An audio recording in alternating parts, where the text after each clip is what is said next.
Hello everyone, this is Kanisha and welcome to Adi Gurukul।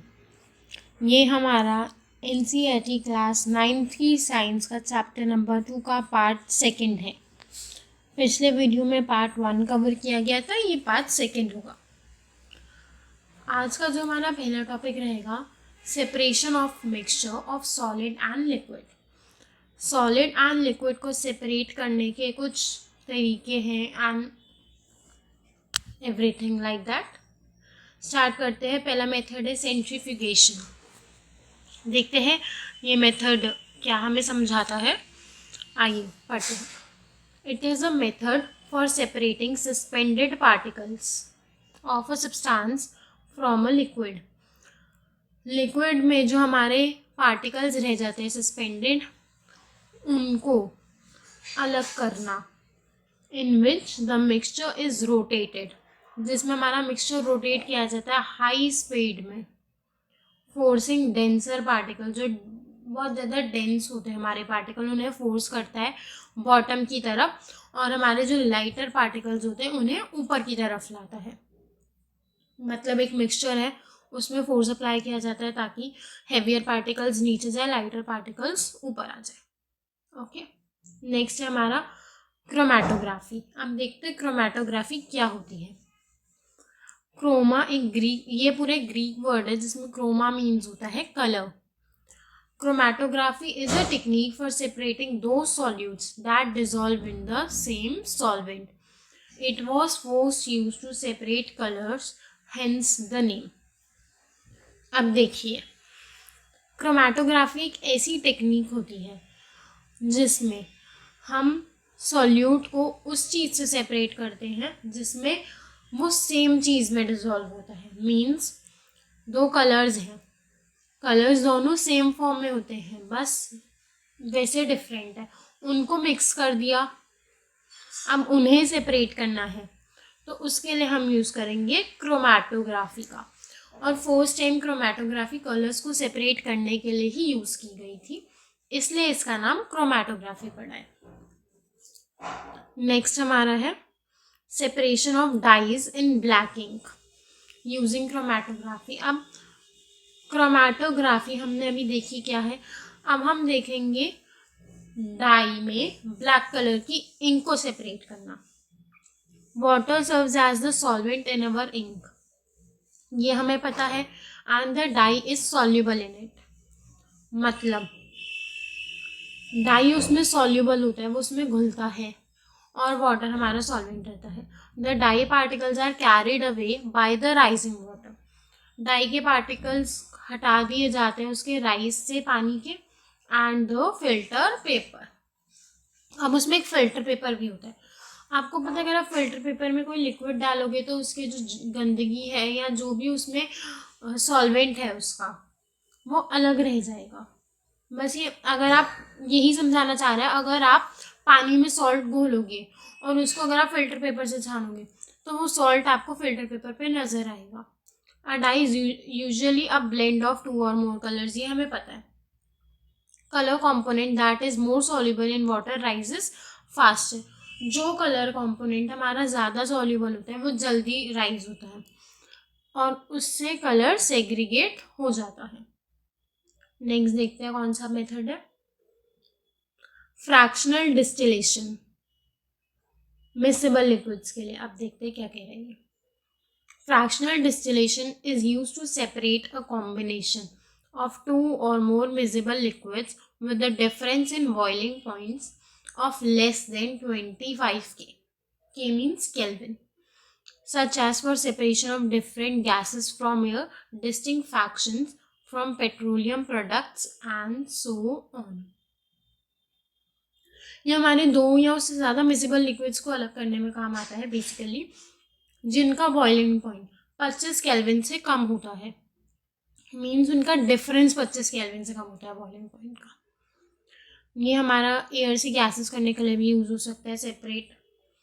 The apparatus is similar to that used for simple distillation except that between the distillation flask and the condenser is a fractionating column। जो हमारा simple distillation का process होता है उसका apparatus और इसका apparatus. Apparatus means kind of हमारे जो मेथड में डिवाइसेस यूज़ होती हैं, डिवाइसेस आप कह सकते हैं जो भी चीज़ यूज़ होती है, लाइक फ्लास्क हो गया हमारा, कॉलम हो गया हमारा, हमारी रिक्वायरमेंट्स वो सिमिलर होती हैं, एक्सेप्ट दैट किसके अलावा, डिस्टिलेशन फ्लास्क और कंडेंसर, इन दोनों के अलावा बाकी हमारा सेम रहता है. A simple fractionating column is a glass Beed field tube. हमारा जो सिंपल फ्रैक्शनेटिंग कॉलम होता है वो ग्लास बीड फिल्ड ट्यूब होता है. मतलब एक ट्यूब होता है जिसमें ग्लास बीड फिल्ड रहते हैं. वो बीड सरफेस का काम करते हैं वेपर को ठंडा करने के लिए और मल्टीपल ओकेजन्स में उन्हें कंडेंस करने के लिए. नेक्स्ट क्या है हमारा, separation of gases of the air. अब देखिए, हवा में से गैसेस को अलग करना. Nitrogen, oxygen, argon, carbon dioxide, helium, neon, krypton and xenon among other gases make up air. हमारी हवा बनती है, उसमें हमारे कंपोनेंट्स रहते हैं ये nitrogen, oxygen, argon, carbon dioxide, helium, neon, krypton and xenon. Okay, ये हमारे उसमें क्या रहते हैं, कंपोनेंट्स रहते हैं. Fractional distillation of liquid air separates the various gases of air from one another. Fractional distillation liquid air का separate करता है gases को एक दूसरे से. The distinction is made due to fact that boiling point of various gases in the atmosphere differ when in liquid form. अब इसका distinction कैसे होता है, उसका एक फैक्टर है जो उसके बॉइलिंग पॉइंट्स होते हैं अलग अलग गैसेस के, वो एटमॉस्फेयर में अलग हो जाते हैं जब वो अपनी लिक्विड फॉर्म में होती है. मतलब अगर हमारी गैस अपनी लिक्विड फॉर्म में है तो एटमॉस्फेयर में उसके जो बॉइलिंग पॉइंट है वो डिफर करते हैं, वो अलग हो जाते हैं. ये है हमारा physical and chemical changes. Next topic, any process that brings in a change in physical property but doesn't produce any new substance is known as physical change. Common physical changes are rigidity, color, density, fluidity, boiling point. अब देखिए, as the name suggests, physical and chemical changes. Physical हमें पता है, physically जो हमें दिख रहे हैं ये चेंजेस हुआ, राइट, और केमिकल मतलब जो उसके अंदर केमिकल चेंजेस हुए. अब फिजिकल चेंजेस का एक प्रोसेस है, कोई भी प्रोसेस जो हमारी फिजिकल प्रॉपर्टीज़ को चेंज करता है बट उसके कोई नया सब्सटेंस प्रोड्यूस नहीं करता. फिजिकल चेंजेस हमारे हो गए जैसे उसकी रिजिडिटी, वो कितना रिजिड है, वो कितनी शेप चेंज करता है, कितनी नहीं करता. उसका कलर चेंज हो जाना, उसकी डेंसिटी डिफर हो जाना, उसका बॉइलिंग पॉइंट, फ्लूइडिटी, ये सारी चीज़ों का चेंज हमारा कहलाता है फिजिकल चेंज. आप देखते हैं chemical change, the process by which a new chemical substance is formed. कोई भी प्रोसेस जिससे हमारा नया केमिकल सब्सटेंस बनता है उसको केमिकल चेंज कहते हैं. Some of the chemical properties are inflammability and odour. Inflammability मतलब वो कितना फ्लेमेबल है, कितना इनफ्लेमेबल है, कितनी जल्दी वो हीट कैचअप करता है, कितनी जल्दी वो हीट कैचअप नहीं करता, कितना टाइम लगाता है. ओडर मतलब हमारी स्मेल, उसकी स्मेल कैसी है, पहले क्या स्मेल आ रही थी, अब क्या स्मेल आ रही है. Got it. देखते हैं प्योर सब्सटेंस को. A pure material is one that has only one type of particle. Pure substance वो होता है जिसका सिर्फ एक टाइप का पार्टिकल होता है. Water, sulphur, hydrogen, carbon and other pure substances made up of only one type of particle are known as pure substances. ये सारे हमारे कुछ प्योर सब्सटेंसेस के एग्जाम्पल्स हैं. वाटर हो गया, सल्फर हो गया, hydrogen, carbon. They can't be separated by any physical process. इन्हें फिजिकल प्रोसेस से अलग नहीं किया जाता. क्यों? क्योंकि ये प्योर है, इनमें सिर्फ एक ही टाइप का पार्टिकल मौजूद है. A pure substance has a constant composition as well as constant melting point and boiling point. उसका कंपोजिशन कांस्टेंट रहता है, उसका मेल्टिंग पॉइंट कांस्टेंट रहता है और उसका बॉइलिंग पॉइंट भी कांस्टेंट रहता है।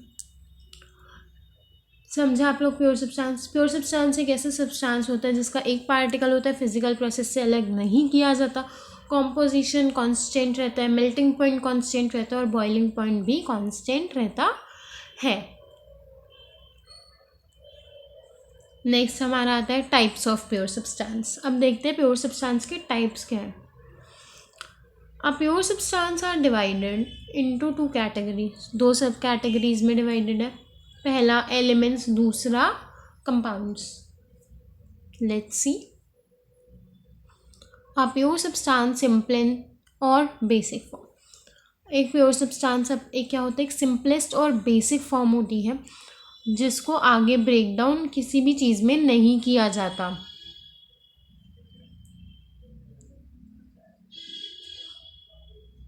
बाय फिजिकल और केमिकल टेक्निक, ना तो उसे फिजिकल टेक्निक से ब्रेक डाउन किया जा सकता है ना तो केमिकल टेक्निक से, और उसे हम क्या कहते हैं, एलिमेंट। एक ऐसा प्योर सब्सटेंस जिसको आगे ब्रेक डाउन नहीं किया जा सकता, ना तो फिजिकल प्रॉपर्टीज से ना तो केमिकल टेक्निक से, ना उन्हें हम कहते हैं elements. Dalton's later research refined. Dalton एक साइंटिस्ट है जिनके बारे में हमने लास्ट चैप्टर में भी पढ़ा था। ओके, अब देखते हैं। Dalton's later research revealed that atoms are the simplest form of matter. उनकी एक रिसर्च थी जिसमें उन्होंने ये रिजल्ट निकाला था कि मैटर सबसे ज़्यादा एटम सबसे ज़्यादा सिंपलेस्ट फॉर्म होता है मैटर का। It can now be defined as pure substance. मतलब हम एटम को प्योर सब्सटेंस कह सकते हैं। Hydrogen, carbon, oxygen and other elements are examples. Okay, अब देखते हैं क्या कह रही है। Solid, liquid and gases are all examples of elements. Let's see. At room temperature, sodium and carbon elements, for example, are solids. Mercury, bromine elements are liquid, and hydrogen and oxygen elements are gases. Now see what it's telling. Room temperature पे sodium and carbon elements जो होते हैं, example जैसे solid होते हैं, वो sodium हो गया, कार्बन हो गया, ये रूम टेम्परेचर पे क्या रहते हैं हमारे, सॉलिड। मर्करी हो गया, ब्रोमाइन हो गया, ये लिक्विड रहते हैं। मर्करी मतलब जो हमारे पहले वाले थर्मामीटर आते थे उसमें मर्क्यूरी होता था, वो वाला मर्क्यूरी। हाइड्रोजन, ऑक्सीजन, ये हमें पता है गैसेस रहती हैं। In reality solid makeup the vast majority of elements. Reality में जो सॉलिड्स होते हैं वो सबसे ज़्यादा वास्ट मेजॉरिटी में क्या बनाते हैं, एलिमेंट्स। एलिमेंट्स 3 चीज़ों में डिवाइडेड है, मेटल्स, नॉन मेटल्स एंड मेटालाइट्स। आगे देखते हैं, ये लास्ट टॉपिक रहेगा अपना, कंपाउंड्स और मिक्सचर का difference. The composition of elements present in a compound is fixed. Compounds में एलिमेंट्स का कंपोजिशन फिक्स्ड रहता है, मिक्सचर में फिक्स्ड नहीं रहता। Properties of a compound are different from those of its element. Compound की प्रॉपर्टीज अपने एलिमेंट से डिफरेंट रहती हैं। मिक्सचर अपने कॉन्स्टिट्यूएंट एलिमेंट्स की प्रॉपर्टी ही दिखाता है। Its constituents can be separated by chemical method only. Compound के कॉन्स्टिट्यूएंट्स केमिकल मेथड से सेपरेट होते हैं और मिक्सचर के फिजिकल मेथड से। अ compound is always homogeneous. A mixture can be homogeneous और हेट्रोजीनियस। मिक्सचर होमोजीनियस भी हो सकता है और हेट्रोजीनियस भी हो सकता है। इसी के साथ हमारा ये वाला चैप्टर यहीं पे फिनिश होता है। होप आप लोगों को चैप्टर समझ आया होगा। अगर कोई भी डाउट है तो आप कमेंट में पूछिए, मैं आपको सॉल्व करूँगी। वीडियो को ज़्यादा से ज़्यादा शेयर कीजिए अपने फ्रेंड्स के साथ, ताकि वो लोग भी ये कॉन्सेप्ट्स अच्छे से क्लियर कर पाएँ। वीडियो पसंद आई हो तो लाइक कीजिए। Don't forget to subscribe the channel and hit the bell button, ताकि आप लोगों को जब भी मैं कोई वीडियो पोस्ट करूं स्टडी से रिलेटेड, आप लोगों को उसके बारे में नोटिफिकेशन मिल सके। And thank you so much.